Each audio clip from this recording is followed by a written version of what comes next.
You're listening to Inside Real Estate, your source for all things mortgage and real estate related. The show that brings you all the hottest topics and insights directly from those who know it most. Now sit back and enjoy the show. Yes. Paul Apostolak is here. We've got Salvatore Cusmano. We've got Brad Weisgerber. How you boys doing today? Good morning. Good morning, man. All right. So first off, everybody that listens to the show, thank you. Please subscribe. Go to irepodcast.com. Go to your iTunes. You go to anywhere you listen to your podcast, and you can also see us live on Facebook /IRE podcast. Please subscribe, hit the notification bell, and give us a review. I'm getting pretty good at that. I'm getting a lot better at that. Yeah, it's almost like you have a script. Yeah, it's interesting. So last week we started the Movember between, in our office. I told Sal I was going to shave at one point, and he bro checked me really hard. I was like, bro, you cannot shave. You can't even tell. Right, Sal? Yeah, it's pretty funny. All week you've been like taking pictures of yourself, and it doesn't look any different. So I'm growing the shittiest. Doesn't look any different at all. Well, here's the deal, guys. I've never had facial hair. It'll get there, though. It'll get there. I've never had facial hair. A strong base for a mustache there, so I think I'm gonna go with the mustache and the flavor saver right down here. I'm gonna get rid of this flavor saver. Yeah, I think that's what we're gonna do. Yeah, so let Brad move up to the screen. Let's see how shitty yours is. Oh, it's terrible. Oh my god, you have like a mohawk going down your chin. Yeah, it's good. Sal, you got a pretty decent facial hair thing going on, right? You've done it before, though. Well, Sal can actually grow facial hair. Not really, though. It still looks shitty. So. Is it weird that I'm 40 years old and I've never ever had facial hair? Like, to all the women listening, imagine having facial hair all of a sudden out of nowhere. That's kind of how I feel. I feel like I'm going through puberty. So, anyways, today's a cool show, man. We've got a cool show. We got Jason Frazier on the show. He's a national guy. He's a very smart dude. He just moved over to a new company. I don't want to give all that away. I'm going to have him talk about that. But he is a marketing guy. He's got a marketing brain, been around a long time, and understands the business from a consumer direct and a consumer how to get to how to basically market them properly. He does a fantastic job. He's got his own podcast. Mr. Jason Frazier, welcome to the show, man. How are you? Can you hear us? He can't. There we go. Hear us. Can you hear me? I can hear you guys. Yeah. I was like, the host had to unmute me, so I figured you guys were just playing a little joke. But I was like, well, thanks for having me. If you don't get it, nobody can. You know what I mean? Because you know your shit. Welcome to the show, man. Yeah. I had the pleasure of meeting you at the virtual AIM conference here in Detroit. Really smart dude. I know you've been around a while, and obviously knew of you before because of just the sphere that we're in, right? So welcome to the show, Jason. I can't believe you did it. I didn't think you would, but I appreciate it. Oh no, of course, man. No, thank you. It was great meeting you and talking to you. And I know we've rapped a little bit about marketing and consumer direct and stuff like that. So it's always good to, honestly, and this is going to sound totally egotistical, but there's not a lot of many modern marketers in our industry, and so it's good to be able to talk shop. And again, not taking away from those that do marketing in the industry, but honestly, if you've only ever done marketing in this industry and not gone outside to look at what other people are doing, then you're pretty, you're going to be pretty static. So yeah, good to talk shop. What do you mean by there's not many modern marketers? That's a good question. What's a modern marketer? So let me put it this way. So when I talk to a lot of marketing professionals, because again, that could mean a wide range of things. I'm more of the background of a marketing generalist as opposed to a specialist, right? And you'll have some people that are just brand people, right? And then those brand people end up running marketing. The problem is that when you're just about brand and you don't have any type of knowledge or expertise, or at least even experience in tactical marketing, as in like messaging or immediate response or paid advertising. If you don't have any experience in any of those areas, it's going to be hard for you to run a true marketing team. You got to at least know what they're doing, right? It's just like when you're running a mortgage company, right? You want to at least know what underwriters do, what processors do, and closers do. don't have to do the job, but you at least got to have some sort of experience and knowledge on how to do that. Now, going to the marketing side, when I talk to a lot of marketers, they honestly talk about like what everyone usually talks about, like flyers. Yeah. And, running Facebook ads or some other stuff. Modern marketing, I'm talking like neuromarketing, looking at running quizzes and building lists, and then having campaigns and journeys and experience, and using Zapier for triggers and hitting them, and even get into the creepy data, right? To where you're using predictive analytics. To me, that's what a modern marketer is, and understanding all of that. I need you to slow down. Our audience has no fucking idea what you just said. We'll break it down. You know what I mean? Like, so I'll give you.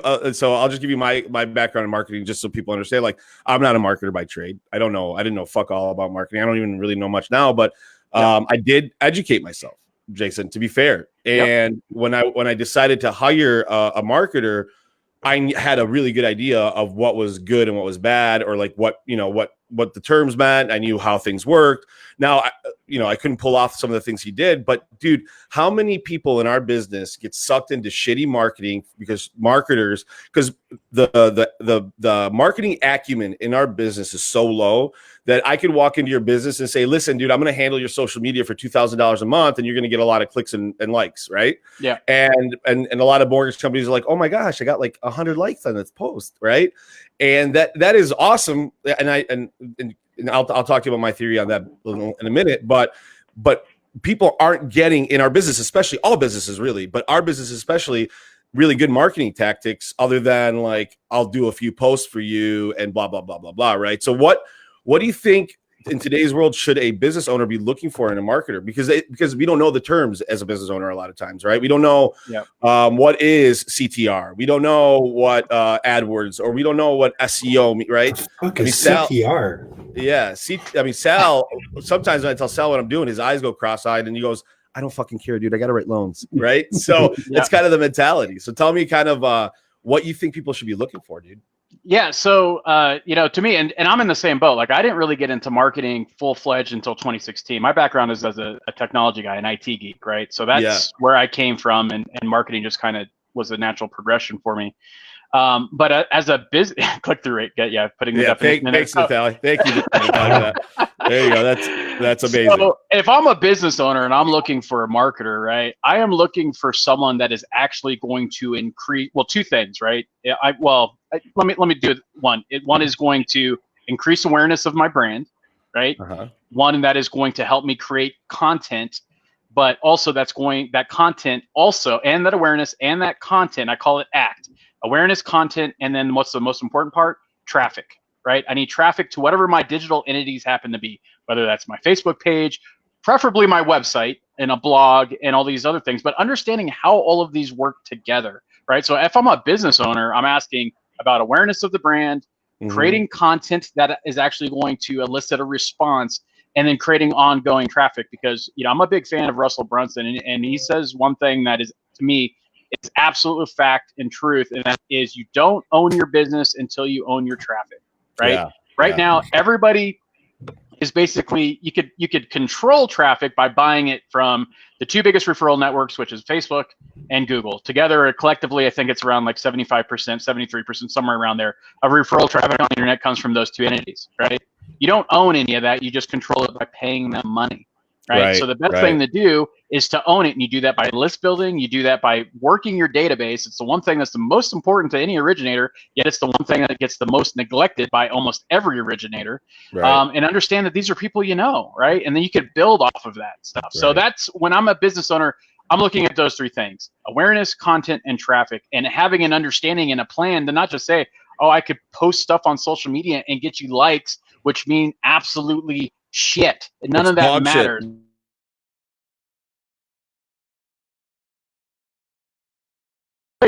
I thought likes were important when I first got on the social media stuff. I thought likes, and maybe back then with your business page, when they actually saw your content, it did add a little element of social proof. But right now, when you say I got 5 likes or 10 likes, it doesn't matter. It's not going to equate. You can get 1 million likes. It's not going to equate to freaking business. If you have no comments and no leads to a landing page or anything else, it doesn't mean shit. It just doesn't. Doesn't mean shit. Why is owning the traffic important? Because you said like you can control the traffic by paying money to Google or whatever. To me, it's like the same thing as a car lease, right? I don't necessarily own a car. I can control it and use it and have a nice new car and just pay GM until the lease is up. But I still get to use all the benefits of that car and don't have to worry about the maintenance. So there's actually a lot of upside to it. So Okay. what's the there we go, Jason. traffic? Have at it. Attack. All right. So let me put it in this scenario. You're running your business. You have your budget. You have your plan. You know what your ROI is. Let's say you're spending $5,000 on Google, right? You have an ROI that your business, it's factored in your numbers, but that's your number. Google decides to do what they call the Google slap, change the algorithm, change the cost per click, and let's say that $5,000 a month goes up to 20,000. And this happens. It's not me as a scenario, as in like maybe this will happen. It happens all the time. What if your cost per month goes from 5,000 to 20,000? Yeah. What do you do? What if your car lease goes from $500 a month to $2,000 a month? What do you do? And you didn't budget for that. You didn't plan for that. What do you do? Turn it back in and go to Ford instead of GM. You're not turning your business back in. So the point is that when you're leasing that traffic, or you're controlling it by a certain amount, which can change overnight. Like overnight, it can change to where your cost goes up that much, and then whatever you were making per click, per cost of acquisition to customer goes up, and it's not positive ROI. You don't own that traffic. You don't own that relationship. When you own your traffic and you're like, okay, well, shit, how do I talk to my customers now that I have to pay, 100% more than what I was paying before? If you own those lists, they're in your newsletter, you have them in your database, you have other ways of communicating with them. When you have their contact information, you have that one-to-one communication. You don't need Google, you don't need Facebook, you don't need anybody to communicate. But when all you have is to communicate is paid advertising, then you don't own that traffic, right? You have to pay for it. So that's the difference. Yeah. Is that it works great when it scales for as long as it scales for. But when you were paying like $5 a click, like I know, here's a perfect example. When those businesses, and I'm sure you guys seen this on real estate and Facebook, when the fair housing and the whole Facebook ad drama came down, and they had to change their targeting. Tell me you did not see Facebook flooded with, this is, now I can't reach anybody. I can't target them. I can't do it. That's what I'm talking about. And they didn't own any of their traffic. They were completely dependent on Facebook for all of that they were doing. And then once that was taken away, then they had to go and relearn. And now people don't even run Facebook ads anymore because it's too difficult. They're not getting the right audience. They're definitely not getting that ROI where it was they're spending like $5 to $6 per acquisition or lead is now like $50 to $60. Right? It's tough. And that wasn't like a slow trickle. That was like within a week. Overnight. Right? So that's the difference. Overnight, all my ads got denied because they were like housing ads. So Jason, I'll give you kind of like my perspective on all that. And then we'll go from there. So basically when we started our company, social media, in my opinion, is the lowest barrier of entry. You can get in, it's relatively cheap. And if you create content or videos, you'll start creating brand recognition, right? My initial foray into lead creation, Jason, was through Facebook. I remember when I created my first lead, Brad and Sal, I was like, I made a lead, dude. I created a lead out of thin air. Sal was like, I don't give a fuck. I got to write loans. So, you know what I mean? But I realized very quickly that social media leads are garbage in our industry. Me personally, that's what I think. Absolutely garbage. We utilize in our attack strategy. Social media is just branding. Just get to know us. We get to speak to our audience. We create some content, blah, blah, blah, blah. When I made the switch to really focusing on SEO, Jason, that's when I realized that I needed some outside help, first of all, because I'm not an expert at it, although I understand it. And then I realized, to your point, like my website doesn't do fuck all if I don't get traffic to it, right? And how do you get traffic to your site, Jason? By playing by Google's algorithmic rules, right? So what people might not understand is Google's the beauty of Google is they're very black and white. They're going to tell you exactly what they're looking for. Website speed, content, authority, so on and so forth, right? Now, there are what we call black hat things, which are things that are like kind of gaming the system and trying to get traffic by like, I see a vulnerability in their algorithm, I'm going to take advantage of it, right? Like back in the day, you'd create white text and create it in the background and put a million keywords on there. So Google would think that there was all these keywords on your page, but you couldn't see it when you went to it, right? It's just kind of a weird thing that people would do. Google caught on to that, clipped them. Everybody that was doing that got fucked, right? So Jason, like for us, we were very, very keen on staying white hat, which is by the rules, try to be play by the rules, and Google rewards you for that. Talk to me about some people that might like get sucked into like paying for backlinks, which by the way, increase your visibility and your Google authority. But Google then, you know, people, you could pay people just to get shitty backlinks across the country. Like Indians will call you, be like, I'll give you backlinks. And Google's like, that's fucking bullshit. I know it's bullshit. And they ding you on it. So Jason, how do you feel about the SEO play and why are so little real estate professionals using or utilizing local SEO? Because it's so powerful. Oh man, I love this conversation. So so let me tell you about the reason why SEO is important is a lot. By the way, Sal and Brad, you guys can leave. Me and him are going to geek out on marketing. I mean, Jesus, that was so deep. I think we lost half our audience. SEO is super important, right? And again, not a lot of people understand it, and that's why you do have to. Even me, like I hire someone else for that stuff because I'm not an expert at it, and I know if I'm not going to do something right, I'm not going to do it at all. So here's the thing. The reason why it's so important is going to that, owning that traffic, is because if you had create the right entity, right, and the right brand, like let's say moving to Atlanta or moving to Detroit or whatever, and you use YouTube, Facebook, or YouTube and blogging and all that other good stuff, you could create something that people are actually going to search for. The problem is that a lot of mortgage companies and real estate companies will go right for the bottom of the funnel, meaning like getting a mortgage in Detroit, right? Or getting, you know what I mean? They go right for the stuff that they're going to be, you're going to be competing against Bank of America. And well, you're trying to play a game with companies that have budgets of hundreds of millions of dollars, billions, and you have a billion, and you have a budget of $1,500 a month, right? And you're trying to play a big, it's you're sitting at the kids' table at Thanksgiving, right? And you're trying to get to that grown-up table, but you're 6 years old. You're not getting to the grown-up table. You're gonna have to sit at the kids' table and make that work for you, right? So that's the thing, is why SEO is so important, because once you have it, you have it. It doesn't go away, right? You just continually to stack onto it. It's like an investment, right? That investment continues to grow and grow. Can I cut you off 1 second? Because I want to explain that. In my opinion, the way that I look at SEO, okay, so thank you, Rama. So SEO is search engine optimization. It's basically taking your website and making it as palatable to be searched for as possible through Google, right? And I had a really good conversation with someone when I was really into social media. I was trying to build Facebook out, and I was spending all my energy on Facebook. I had a conversation with a marketer, and he was like, you should probably spend like 5 or 10% of your time on social and 90% of your time on SEO. And here was the difference that he explained to me. So Facebook, when you see a Facebook ad, it pushes you to your page. You're getting pushed there. You didn't your intent. Like when I see like the Vegemaker on Facebook, I wasn't thinking about I needed a Vegemaker. I go look at it. I go to the website. I'm like, I don't fucking need this. I move on. Well, mortgages, you don't have a product. So if you're pushing people to your website, they're going to be like, well, what is this, right? What am I doing? Now, SEO, the level of intent is so much higher. So when someone Googles what are interest rates today, that's what they're thinking, right? So their level of intent is so much higher. So the value of those leads are much higher, in my opinion. Okay. But back to the point, it took a while to build that out, but it is like real estate, right, Jason? As you build it up, you own that space, and it's hard to compete with you because you're so far ahead. It's hard to catch up to that, right? So talk to everybody that mentality of like owning your local SEO space. Yeah, I mean it's super important because just like you said, it's yours, right? And it's quality because people continue to go to and continue the traffic. And the thing is that it's a snowball running downhill, right? Because you get traffic and then more traffic. The reason why you're going to get more traffic, and they're like, well, why am I going to get more traffic? Is because Google's going to prioritize you because they see more traffic, meaning they're going to show you more when that comes up. Now, if you tie this into YouTube as well, we're talking about intent. That's intent. People are searching for specific things, right?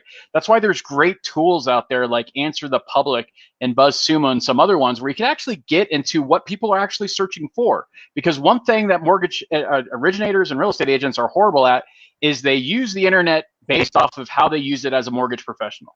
You got to take off that hat and use it as a consumer. Consumers aren't searching for what you as a mortgage professional think that they're searching for. As a real estate professional, they're not looking up the bond price and MBS highways, right? They're not. No, they're not. Most humans use the internet for very bad things. Yeah, they're not looking. They're not searching for FHA loan limits. but we all No, want to post change. about that, right? You know, when that comes out, when the loan limits come out, that's flooded, right? But with no you know, with no perspective on it whatsoever, right? Just, Nobody knows what a we're loan throwing limit that out is. there. Nobody knows what a loan limit is. No, Sal, we're not even gonna Sal, use it. how do you feel about marketing in mortgages? Like, do you feel like it's an essential part of the business now? And if you want to really have like a long-term business, or do you think it's an ancillary? Like, there's a lot of people that can just like Sal. If you, like you, I mostly did all the videos.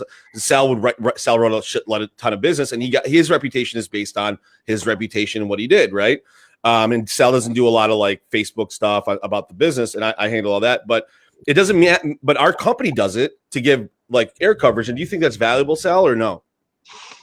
Yeah, I mean, I think it all depends on what type of business you want to have, right? I mean, it's for some, it's not for others. It's, you know, some people do it right, some people do it wrong, some people waste a lot of money, some people, you know, probably aren't spending enough, you know, to get what they need out of it. So, I mean, I think it's just, you know, to each their own. I think obviously for us, it's super valuable for, you know, some of the loan officers or what we're trying to build for the future, right?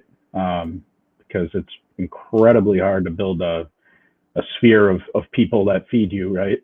Like, to build that word of mouth marketing is that's like the true trial, right? Like you have to have the relationship built versus potentially paying for marketing, right? But yeah. I think with the social proof and things of that sort, obviously you can build that reputation above and beyond the person, right? And do that for the company. So yeah, I mean, it's all what you want to do. Yeah, Jason, wouldn't you agree, like, as a company that wants to have multiple loan officers, because not everybody aspires to have a bigger business, right? You might just have 3 or 4, but I don't think anybody should sleep on marketing, because here's why. Jason, here's the beauty of our space, right? This is how shitty our space is. Like, you know how many mortgage brokers and places don't have their listing page properly set up? So for all you owners of any businesses out there, whatever the fuck it is, like, have your listing on Google proper, have the right phone number, have the right website address, updated correctly. Like, these things are rudimentary and never done. And that's why a dumb fuck like me can gain market share in the SEO world, is because nobody's really doing it, Jason, because it takes a lot of time. It takes a lot of time, money, and effort up front to build it, right? You got to build it. And that money doesn't come back to you right away. Like, you could spend months. We spent 2.5 years trying to get it right. And now we're still, I mean, you're always tweaking it, right? But once you have it, Jason, isn't it yours, kind of? Yeah, no, and I'm glad you said that, because it takes you back to the earlier question when you asked, why do we do that? And the reason why is it's simple, because it is hard work. You got to spend a lot of time up front, right? Our industry is built off of the least path of resistance, right? Always. The thing that I cannot stand anymore is when people say work smart, not hard, because the reason why is that has given everyone an excuse to be lazy, right? Yeah. And I'm sorry, right? That used to make sense, but not anymore, right? Right. Yeah, and the same with, like, oh, if it's not broke, don't fix it, or, you know, just get out of here with that. This is the reason why the last decade of our industry has what's happened to our industry as far as disruption and competition. We open the door for it because of that mentality, and that's what people don't understand. And I'll tell you why you don't sleep on marketing, guys. Is, look, I used to work for a guy named Peter Thiel. He's the founder of PayPal. You guys could Google him, look him up. Genius, right? Absolutely genius. And he wrote a book called 0 to 1, right? Yeah. Here's why you don't sleep on marketing. You have two default states when it comes to economics, right? 2 default states. You either have perfect competition or you have monopoly profits, right? Now, I know monopolies get a bad rep, and rightfully so on some circumstances. But when you're talking about how to differentiate yourself, how you don't want to be in perfect competition. Anyone that says that competition is where you want to be has no idea about the real world of economics. You do not want to be in perfect competition. You know what perfect competition is? Gas stations. Right? Yeah. I mean, there's no separation. I need gas, so I'm going to go to whatever's freaking closest, right? Unless you really have an affinity for Chevron over Shell or Unocal over whatever, right? No. You don't want to be in perfect competition. You want to have monopoly profits. In order to get to that state, you have to be 10 times better at some important element of your business. You're not going to be 10 as a mortgage, because we did a great job. We did a fantastic job of commoditizing our industry the last 10 years, right? Which was fantastic for everybody. But here, in sarcasm, if you guys didn't catch that. Yeah, but I got it. Okay, all right, you got it, right? So here's the thing. In order for you to differentiate yourself, you have to be 10 times better in something. As a mortgage lender, you are not going to be 10 times better in rates. You're not going to be 10 times better in service, and you're sure as hell not going to be 10 times better in products. The only thing that you could be 10 times better in is your marketing. The only thing. And if you need proof of that, just look at the biggest mortgage lender, the one that's created a narrative of when you think mortgages, you think lender, and who is that? That's Quicken. That's Rocket, right? They understood the game way back when, whereas the rest of the mortgage lender is like, well, no one's ever going to do that. No one's ever going to give me business on social media. No one's ever going to give me, we're wrong most of the time. Every single expert guru from the last 10 years, including myself, that you've heard of, we only know what we know. We're wrong a majority of the time. We need to understand that. Whereas you got to take risks. You got to go where people are not, right? You're not going to stand out by being the same as everywhere else. So that's why you don't sleep on marketing, because, and then also to what Paul said, is most of your colleagues and competitors in the IMB or mortgage broker, independent mortgage broker space are not going to do the things that we're talking about, or they're going to hire the quick and easy fixes and not going to be playing the long game. This is your, I just posted about this yesterday. This is your opportunity. This is how you go. And you don't have to spend millions of dollars or hundreds of thousands. You just have to be smart with how you're spending your money and what you're putting emphasis in. And if you do that, you will win. It's already been proven. Look at the last 10 years and the people that have done that. It's 100% success rate. For those that haven't, you're going to be stuck with competing and being stuck on rate and being stuck on flyers and being dependent on agent business and everything else, right? So don't do that. You can't build a mansion on rented land, right? Own your destiny, control it. You can market the same way a real estate agent does.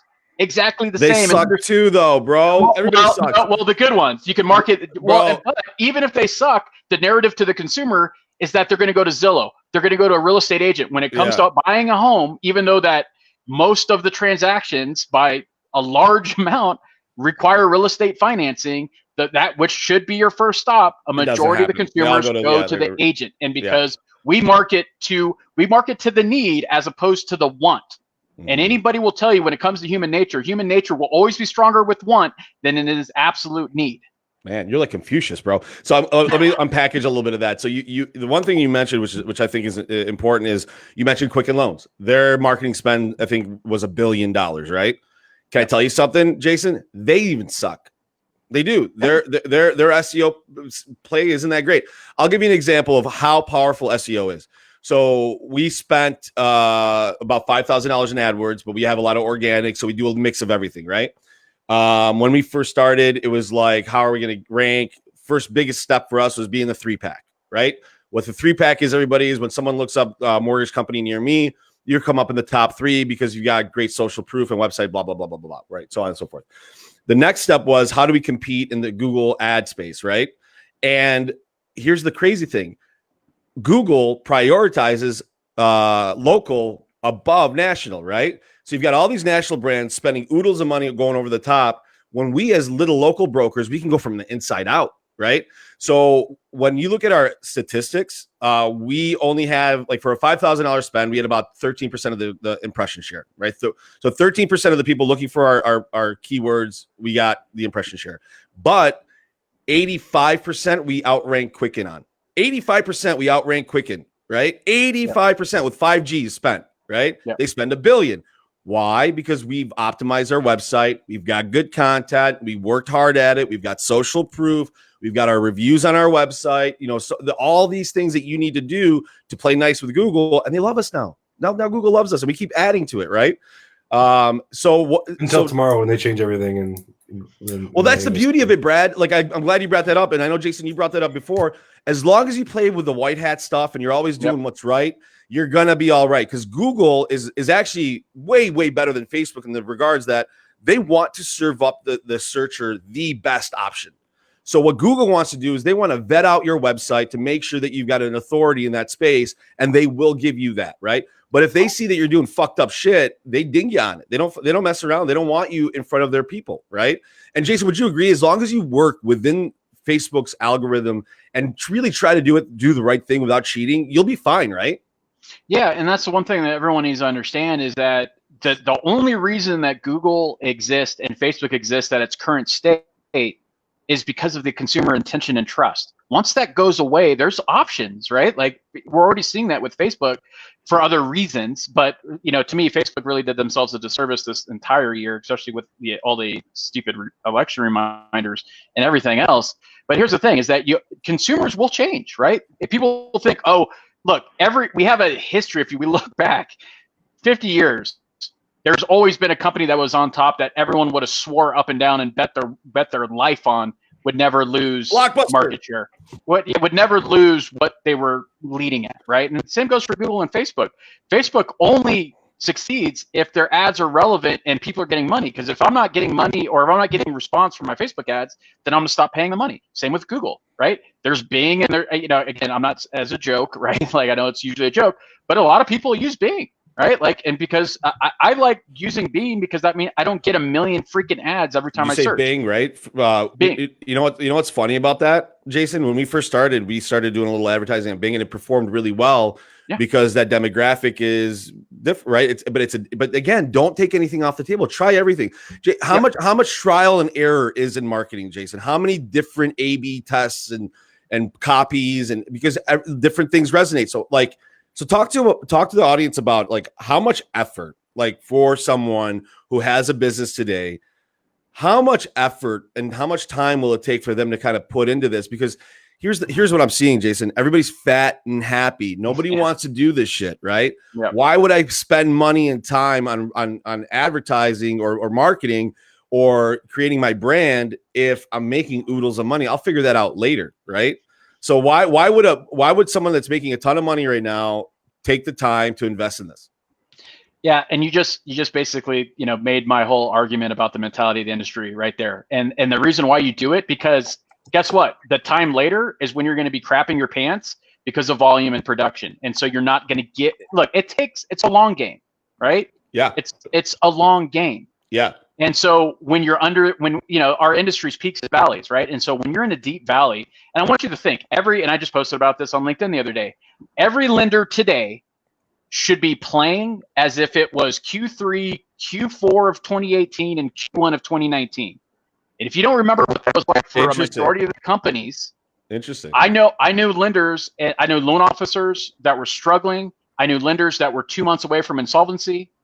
Right, because at that time I was in masterminds. I was working with a lot of vendors. I knew a lot of the executives. I knew exactly what was happening. I knew where production levels were at. I knew where margin compression was at an all-time high. There was a lot of people, and then they got a stay of execution when the rate, when the rate drop hit at it was like end of March, April, right, of 2019. And I was getting hit with, right now everyone's trying to get underwriter resumes. Back then in 2018 and then also in 2017. I couldn't wake up without getting 25 underwriter resumes because everyone was out of work, right? Because people were scaling back because of margin compression. Yeah. That time absolutely will come back. It always does. It always does, right? And so that's the thing is that industry now, when you're fat and happy, is when you have the time and more importantly, the money to invest in this so that when the peaks and valleys come, your valleys aren't so deep. And not only that, but guess what, guys? Business is always done. Business was done when rates were 6%. They were done when they were 9%.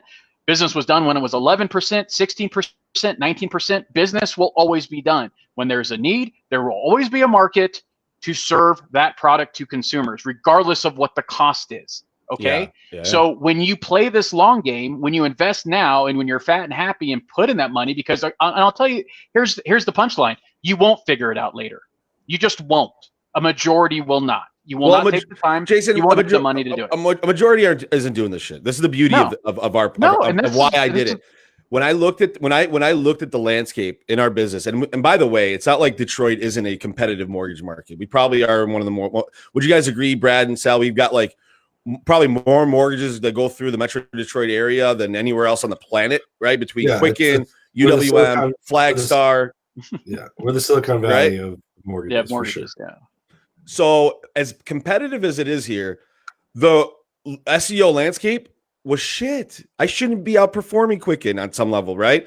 Or lower my bills. I mean, these people spend a lot of money, but we can compete because we've done it right.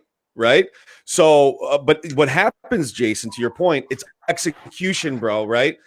You can give everybody the roadmap. And this is what I was talking about someone else the other day. Like, if the end of the world was coming, or let's just say, like, yeah, something was going to happen, and over the next 5 years, the human race would have to follow 10 things that they had to do consistently every week, right? We would blow up, and the asteroid would not would knock us out, and we'd be dead because humans innately don't do the things even if their life is in danger, right?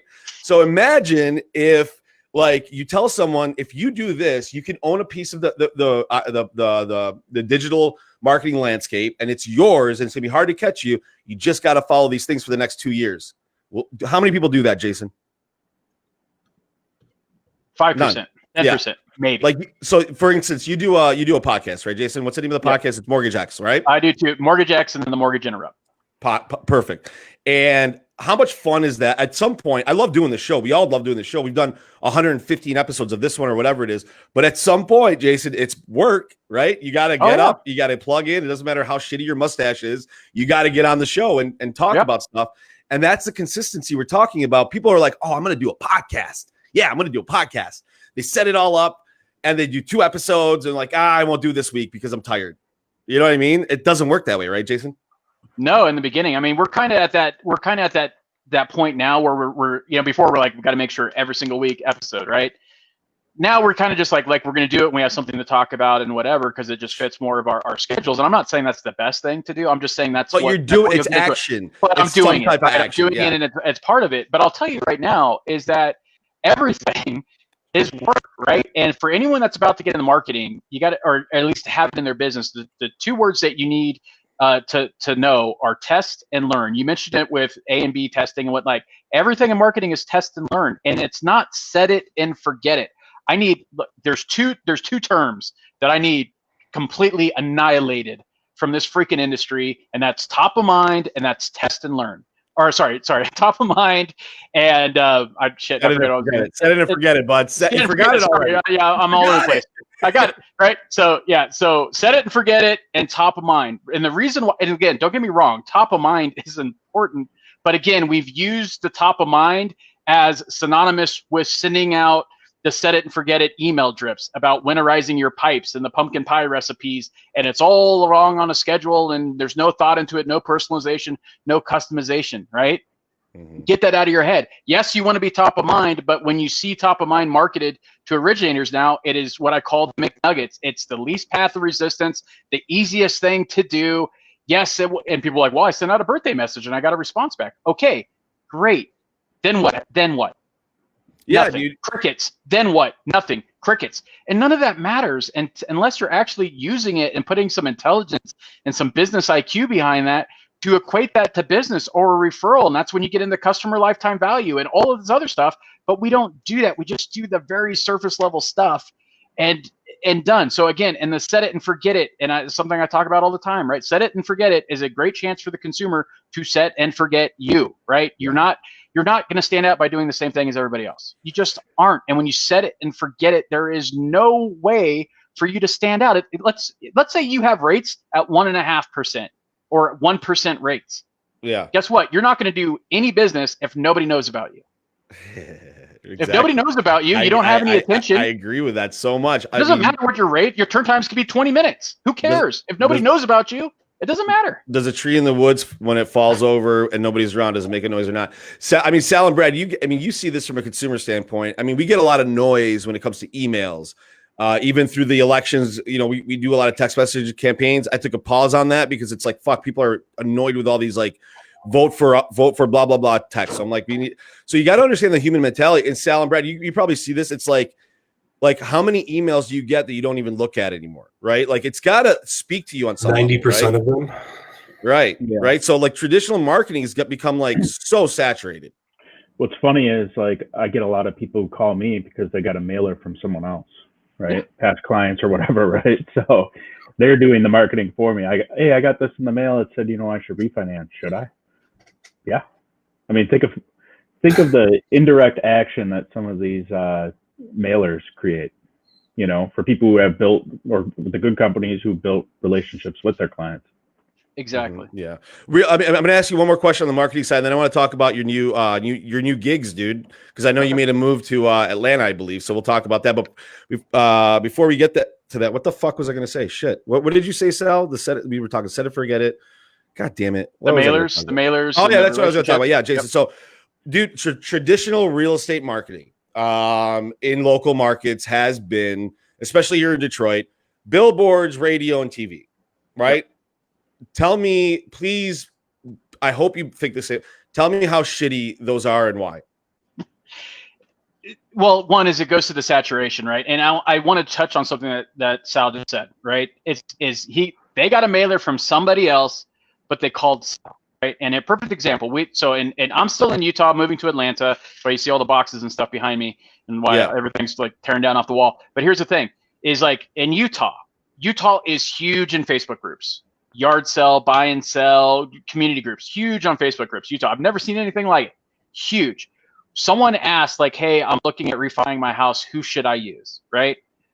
Hundreds of comments. Only one lender was named by lender name, and I guess you could guess what lender that was. Yeah. Rocket. Only lender named. Everybody else mentioned a person. Nobody said New American Funding. Nobody said Academy Mortgage. Nobody said American Pacific Mortgage. Nobody said Summit Funding or Loan Depot or Movement Mortgage. They said Sal, right? They said Paul, right? They said Jason. They said the individual person, right? And this goes back to way earlier when we were talking about why the personal brand and having that relationship matters, right?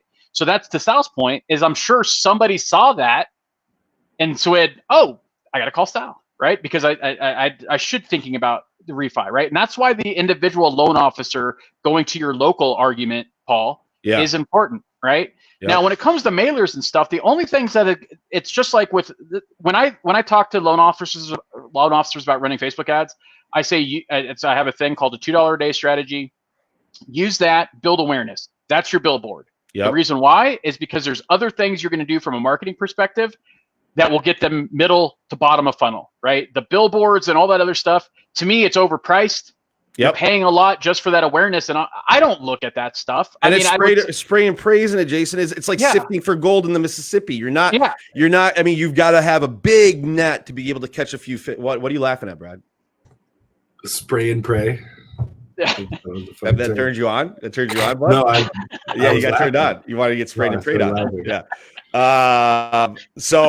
But like, look, they are effective, Jason, to be fair, but the cost is massive. And here's the thing. Yeah. Here's the thing. Once those billboards, commercials, and radio ads are gone, your marketing strategy is dead.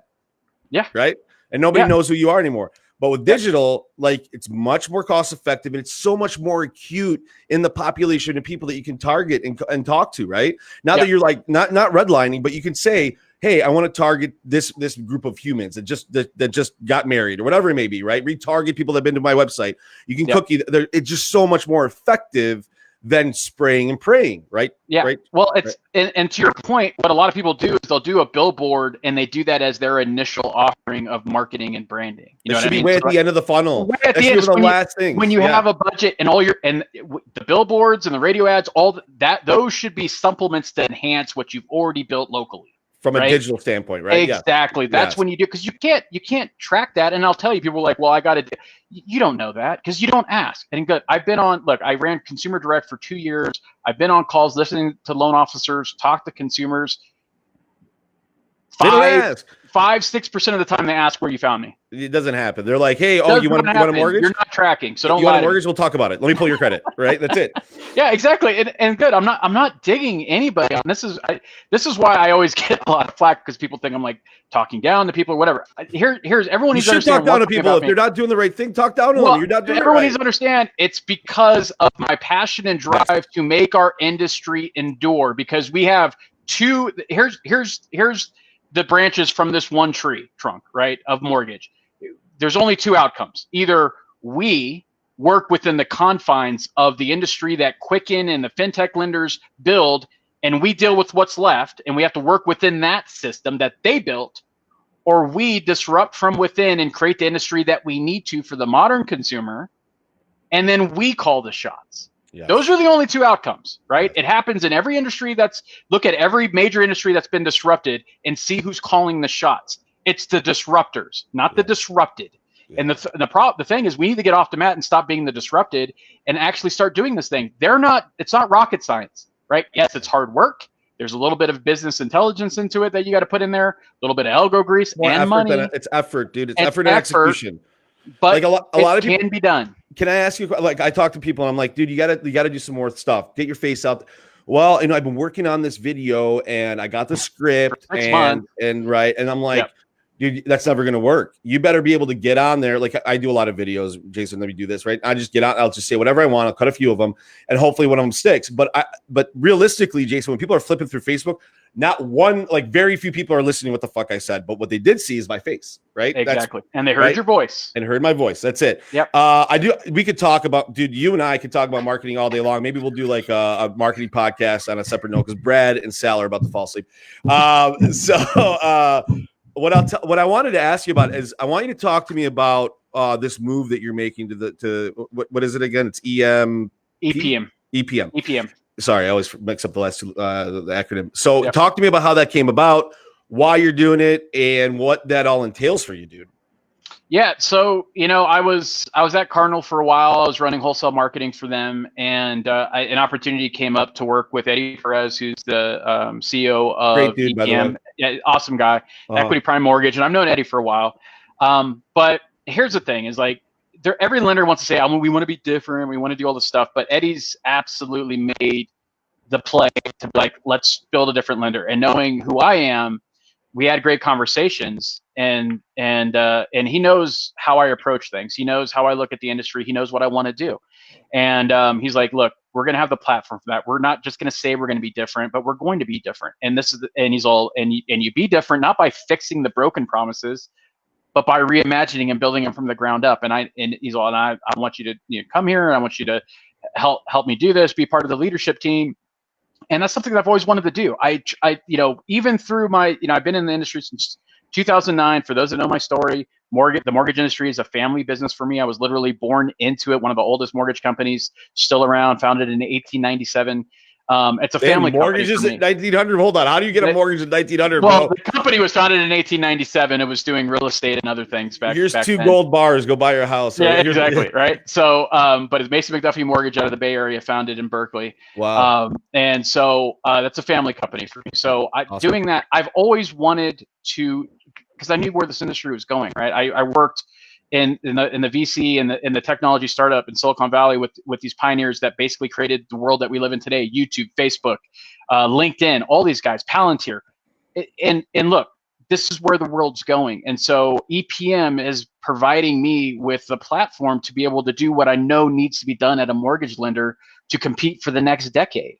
That's right. Awesome. And Eddie has that visionary, and we've got rid of the old guard and the old way of thinking. And that's, with the new way of doing things, and the fact that I'm going to be able to have a production team that I'm building that are going to do more, do lending and be originators the way I know they need to be, because I know that they will succeed and crush it using the marketing tactics and things that I put forth. But not only that, but the coaching and everything else involved with it. EPM was just a perfect example. Not only that, I love the wholesale side. I love brokers. I absolutely do. And again, it's my family's company is a retailer. That's where I spent most of my time. And it's not a dig between one or the other, but I love the broker channel. I love the entrepreneurial. I love the no safety net. I love the taking risks in a good way, with what they're doing. And so EPM has a wholesale side that I'm really connected with and working with, the leaders on that side as well. So we're going to have everything that I want to be able to, contribute and use my talents to build a modern lender, right? They're giving you the money to build a Ferrari, right? Like, it's funny that we said this, like all these big companies, Quicken and all these other companies, think of them as like Ford or Chrysler or whatever it may be, right? Yeah, they make good cars, but they're mass produced and they're not great, right? He doesn't want to build the Ferrari. He wants to build the Ford GT. Yeah. Disruptor, right? Yeah, the disruptor, exactly. Or like that EV, the Hummer EV, right? Or whatever it is, right? But the whole point is when you get in there and you do custom work on your marketing strategy, on your SEO, you can outperform the big names because they're not as acute in their attention, a lot of things, right? They're just throwing money at it. which happens a lot. So, so yeah, man. I mean, I think you're spot on, dude. I mean, we're running out of time because we could talk about this all day, Jason. But I do want to get to 3 questions, and then we'll shove you off. But first question that we always ask is, what scares Jason Frazier? Jeez, I hate freaking reptiles, man. Like snakes, all reptiles, reptiles, man. Frogs, snakes. Like, I mean, frogs. I don't like reptiles. They don't scare or frogs don't scare me, but and lizards don't really scare me. But like snakes, fuck, dude, yeah, they're weird. No, they got no arms. They don't got no legs. An entire city to get rid of a snake. So how do they move through the ground? They just slither. It's just weird, dude. They can get in places. I'm not a reptile guy, so yeah. I can see that. Question number 2: what are you most excited about? Well, where'd Sal go? What are you most excited about moving to Atlanta?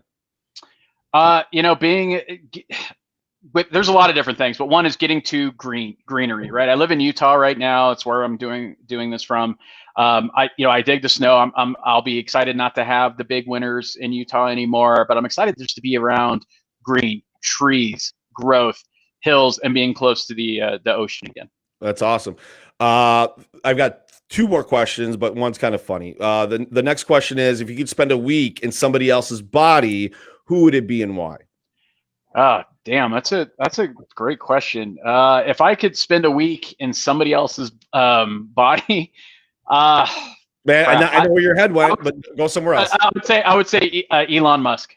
Yeah, because it's just got to be fun, right? It's got to be fun having all that around you and just doing like just crazy SpaceX, freaking electronic vehicles like that. That's got to be fun. So I'd say Elon. Brad, do you have anybody that you would be? Me? Yeah. I don't know. I never really thought about it. Paul Bunyan? No. I don't know. I never really thought about it. I would like to be actually like Nikola Tesla himself. Like Nikola Tesla. He came. Oh, we were going dead people too? I thought it was just like current people. Oh yeah, whoever you want. Past and present. Well, that's right. Well, I'll stick with Elon. Wait, did you have? I would say Steve Jobs. If I was gonna go anybody like dead, I'd go Steve Jobs. Yeah, I can see that. Okay, I can see that. Next question is on a scale of 1 to 10, how much do you like your company's logo? Which, if you can you tell Eddie Perez I hate the logo. I love the company, but the logo looks like shit, Eddie. And you guys did a rebrand, and that's what you came up with, like a paint thing in a house. Fuck. I think I told you this. I know, Jason. Obviously, you know how I feel about the I love the company. You don't have to answer that question. No, you don't have to answer, but I just want to put it on record. I love the company. I love Eddie, but the fucking logo looks like shit. They need to redo it. I see where they were going with the logo, and as a proud member of EPM, I am proud to support the logo. It's like a bear paint logo. I can see why people don't like it, but I get it's different, right? And so I gotta respect the difference. Did they pay for that rebranding? Like a lot of money, or did somebody like make that on Photoshop? I wasn't there for that. That was BF before Frazier. Man, so, I hope I'm not offending anybody. I'm sure people put a lot of work into it. I know branding is not easy. I just really hope they fix that. I'm gonna catch shit for that. Yeah, of course you are. Hey Jason, so what's your plan now, man? You're moving to Atlanta, and how do you start attacking this new job that you're going into? Yeah, so at EPM, I'm the chief strategy officer, and really just one is attacking processes and workflow and communication, and having the experience, because even prior to working at Cardinal, I had a chance to work with the guys at Home Point, guys at UWM, and Caliber, and seeing how their operations work and how they do. So I know where we could win. I know where we could do things even better, even though they're the biggest players, and even though that they're the market share leaders. I know where their blind spots are, and I know where we can fit in to where they can't compete. And without giving away what that is, I attack it by planning and going head into every facet of the company. And truly just say one thing, right? Like, you're either in or you're out, right? We got to change play in the mentality. Middle. Don't play in the middle. Look at even 3 or 4 years ago, right? Where's Stearns now? Right? Yeah. Where was UWM in 2000? Sturgis is emailing me every other You know? fucking day trying to get me to sign up with them. Yeah, and for those of you that are fan of billions, we're EPM is going to be the axe capital of freaking mortgage over the next decade, minus all the craziness, minus all the bad stuff. I was doing the Omega thing with that, bro. Don't take my thing. Like, come on, dude. That's awesome. Yeah, that is awesome. Yeah. Salary, did you have something? No, I'm just thinking of billions. Billions. He loves billions. You're Taylor Mason. I'm Taylor Mason. You think? Yeah. What the hell is billions? It's a show, bro. You gotta watch it. You gotta watch it. They don't have that in the Upper Peninsula. So Jason, dude, I can't think. I mean, bro, like you're like one of the people I have a lot of respect for because you think the kind of like different than most people in our industry do, and I think more people should think like you because here's the thing, a lot of people aren't going to do fuck all as far as their marketing or their brand or their local SEO. And somebody in their market will, and they might be making less money than them right now, right? And you might be making tons of money, but you will get left behind if you don't innovate. And the place to be is digital, in my opinion, Jason. So I really commend you for your work, dude. I mean, it's very good stuff, right? There's not a lot of marketers in our business that know what they're talking about. I appreciate it, man. I appreciate you guys having me on here, and I feel the same about you, Paul. I know we've, like I said, we rap, with Facebook Messenger about shit, and so like, 100%. Like, and you're definitely one of those people that look, if you're in mortgage, see what Paul's doing, right? Like, not to Paul giving away his secrets, but see what Paul's doing. He's doing it the right way, right? Well, again, I could show everybody the playbook, the blueprint. That's what I'm saying. The keys to the kingdom. They ain't going to execute on it for the most part, Jason, right? it's not even Jason. I don't even know if I'm doing it the right way. I'm just doing something, right? Yeah. The beauty of it. To your point earlier, I mean, I think everyone knows that if they woke up a little earlier, worked an extra hour or two per day, that they would see exponential growth in whatever it is that they do. But people just don't do it. Yeah. Like when we tell our people, like, return your phone calls, right? Like the beauty of this business, Jason, it's so fucking shitty that you're literally better than 90% of the population just if you answer your phone. Just the Verizon store and send a fake text to like one of our loan officers. Yeah, hey, I want to refinance, and they don't even reply. Yeah. Well, I didn't know the number. I didn't reply to it. I thought it was spam. Yeah. Well, I answer everything, and even and another suggestion I'll give to everybody, and I think Jason, you're good at this. Talk to everybody.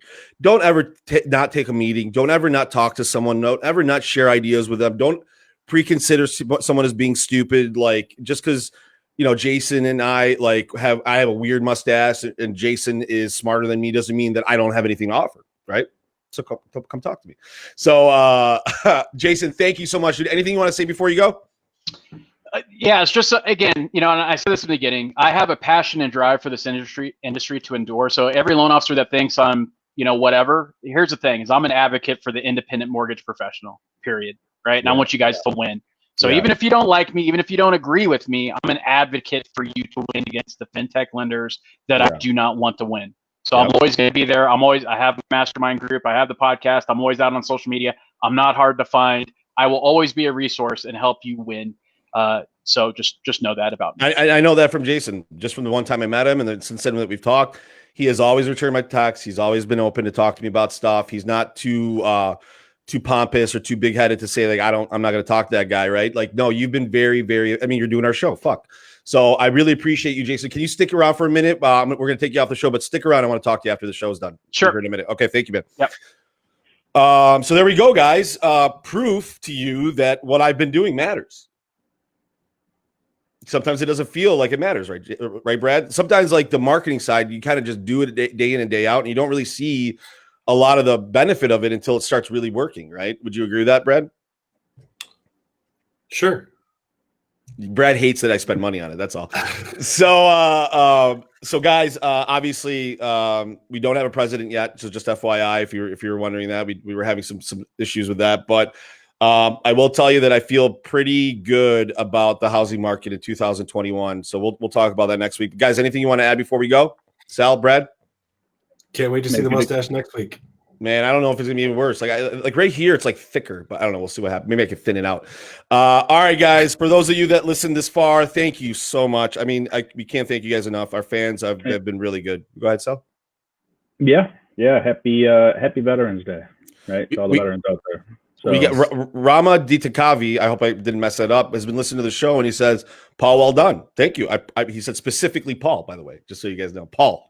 Well we can read. if they made a machine that you know you could like take out vertebrae and blow yourself, we would buy it for you, Paul. Yes, that's a fair statement. We're not going to blow you, but that's a fair statement. That's a fair statement. I would love that. All right, guys.